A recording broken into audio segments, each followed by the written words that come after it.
Hello. Welcome to this new video. This time we're going to talk about threats, vulnerability, risk, and risk management. If you are taking a cybersecurity related test in one way or another, they're going to be asking you questions about risks, threats, vulnerabilities, and you have to understand the differences, the concepts, and you have to understand what they are to be able to answer the questions correctly. Now, if you are advancing in your career and you want to go for more advanced cybersecurity certifications, not necessarily technical certifications. For instance, if you want to go for your CISSP, they're going to be throwing this question left and right in all different type of ways. They're going to be asking you questions about threats, vulnerability, and risk management. So I want to create this video. It's going to be a short video. This is going to be theoretical and just for to making sure that you have the proper knowledge for your exam. And the first thing that we're going to be talking about right here is a threat, right? And a threat, the definition that I came up with, or I believe the definition that better reflects what a threat is in cybersecurity, is a potential danger that could exploit a vulnerability, right? So this is two concepts that we need to understand clearly: what a threat is and what a vulnerability is, and what exploitation means, taken advantage of, right? And we're gonna go over the example with a graph in a second. So let's go to the next one. A vulnerability, right? We said before that a threat is a potential danger that could exploit a vulnerability, but what is a vulnerability? A vulnerability is a weakness that a threat can exploit, right? Now, when it comes to weaknesses, there are two separate, I'm going to say there are many, but I'm going to mention two separate type of weaknesses. Number one is a technical weakness that came with the software or hardware that you have. For instance, like Windows is vulnerable, like this service is vulnerable to this exploit and things like that. And the other type of weakness is misconfiguration, something that is not inherently run with the operating system, but when it was configured, it was not configured properly. Regardless of the type of vulnerability, if it is something that is inherent to the operating system or to the hardware, or if it's a misconfiguration, a weakness is a weakness, right? And then we have to understand risk. Risk is the likelihood that a threat will exploit the vulnerability. There are many vulnerabilities that we know of, but the risk of that vulnerability getting exploited is very low. And there are many reasons why that could happen. It could be because maybe that system that is affected by that vulnerability is isolated from the internet. So, what is the risk of that vulnerability getting exploited? Pretty low. Or it could be that the technical knowledge necessary to exploit that vulnerability is very high. And there's something called risk management. We're going to be talking about that in a second, where a risk assessor, or if you are into cybersecurity, maybe you need to decide if it's worth fixing that vulnerability, if the effort, if the money you're going to spend fixing the vulnerability is going to be something that's going to be beneficial to you and your organization, because it may cost you more to fix it than what the system affected would cost you. So there's a balance and there's a formula for that, believe it or not. And there's a whole field just for risk management within cybersecurity, actually. So that's something that you have to keep in mind. So let's use some of the examples that we have here. So a threat is a burglar attempting to break into a house.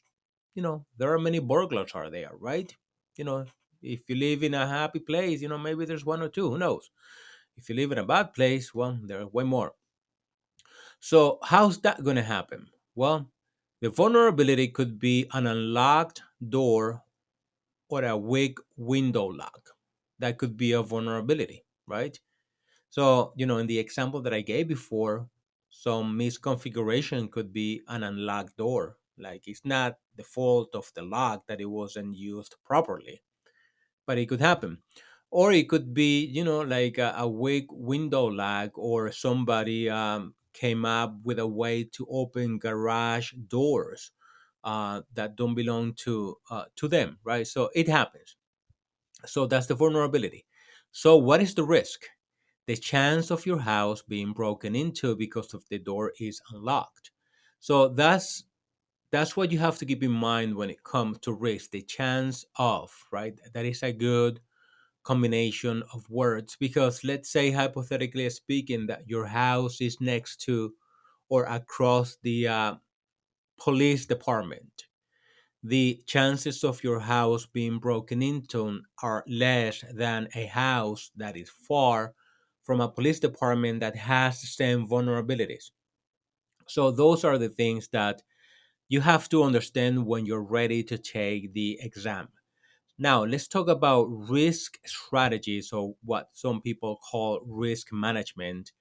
And as I mentioned before, there are chapters or books written about this topic, and I'm not gonna say that what I'm conveying to you is everything that you need to know, but it may be everything you need to know for the exams. And that's what I want to make clear.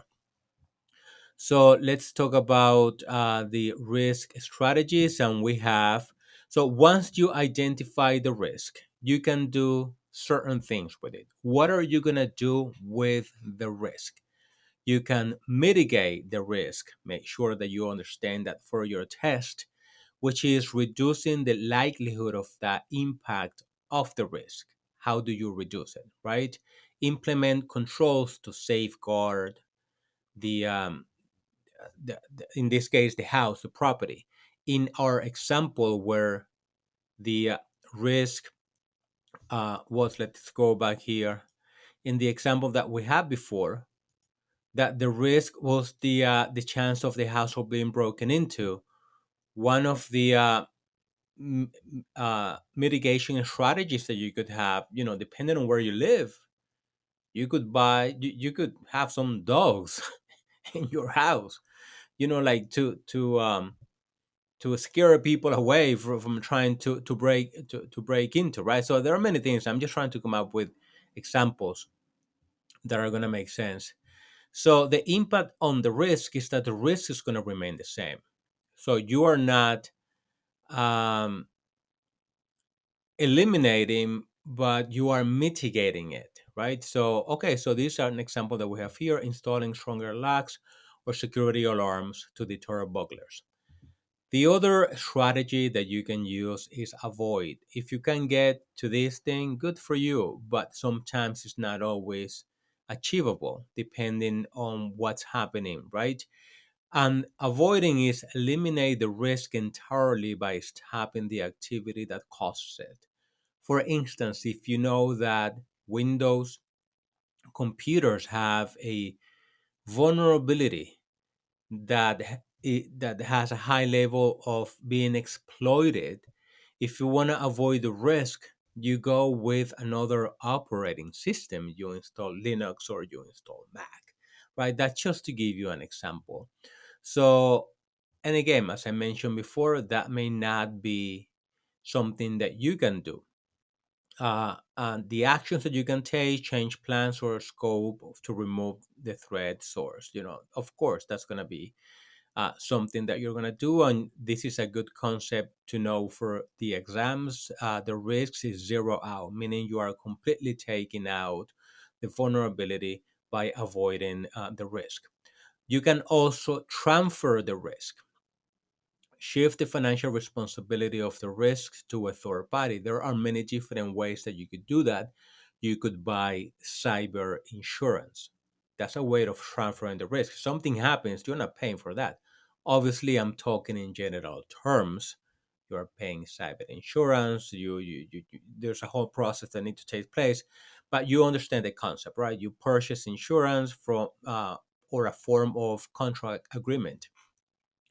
The other way that this could happen is that you could outsource to a third party. In this case, I was talking about cyber insurance, but for instance, there are many companies that if they contract security operation centers, a SOC center, to a third party. So these third party, they're in charge of managing the vulnerabilities and handling all that. So there are ways to do that. You could transfer that, or you can also oh, accept the risk, which is totally fine. We all accept risks. We all accept it in one way or another. Take no actions, accepting the potential loss if the risk occurs. So, you know, it's totally fine. And, it happens all the time. Some of the, I remember when I was new into my cybersecurity career, been doing this for over 2 decades, right? When I was doing vulnerability assessments, sometimes I found this vulnerability that could be exploited and take over the systems. And then I was thinking they were going to go through the network and move laterally and access other resources. And when I talk to people about it, to managers, they look at it like, okay, whatever, like it was not a big deal to them. And I was like, no, no, you don't understand. Like, this is serious. I was like, okay, whatever. The reason for that is because I was looking at it from a technical point of view, but they were looking at it from a business point of view. If that system got compromised the way that I thought it could get compromised, it was going to have very little impact on the organization. So they were able to accept the risk. It's like if it happens, happens. So that's something that we need to keep in mind, that if you are into cybersecurity, there's another aspect of risk management that is going to be handling or talking to you or telling you things about what to do if it's worth of not. Do not take it personally if they shut you down with all your ideas about cybersecurity when it comes to risk, right? Because they're looking at the bigger picture. Even if you disagree with that, and even if they're wrong, your job is to work within the organization, do the best thing to manage the risk, and always, always document what you're doing, the risks you found, the vulnerabilities that could be exploited, and the action that we're taking for that, right? And depending on the industry that you're in, it may be more relevant to do than other industries. So let me bring this visual down here to give our definition another path, but with a visual to go over. So home security analogy, right? Like misspelled, of course, understanding cyber risk. And then we have right here that the threat, a burglar, so that is the threat, bad people on the neighborhood. The vulnerability is that they can unlock doors, open windows, break into the house. And then this is what could happen. Once we know of this, actually, this is going to be equal to the risk. Risk is going to be a house break in, water damage, blah, blah, blah. But once we know about the vulnerability, what we're going to do, we're going to mitigate it, install stronger locks, we're going to avoid it. How do you avoid this? Have no house? Good luck with that. You can accept it, right? You're going to say, you know what, if it happens, happens. It happened to my neighbor. Or you can transfer that. You can buy renter's insurance or some type of insurance that's going to protect you. So this is an oversimplified example that I'm giving here. But again, if you are taking any cybersecurity test, they're going to be talking about this. If you are taking more advanced cybersecurity tests, they're going to have sections on risk management, especially if you're taking certifications related to management, the management aspect of cybersecurity. They're going to be have whole chapters about this thing. So if you found this information useful, all I ask you to do is to click on the like button, consider subscribing to the channel, and thanks for watching. I'll talk to you on the next video.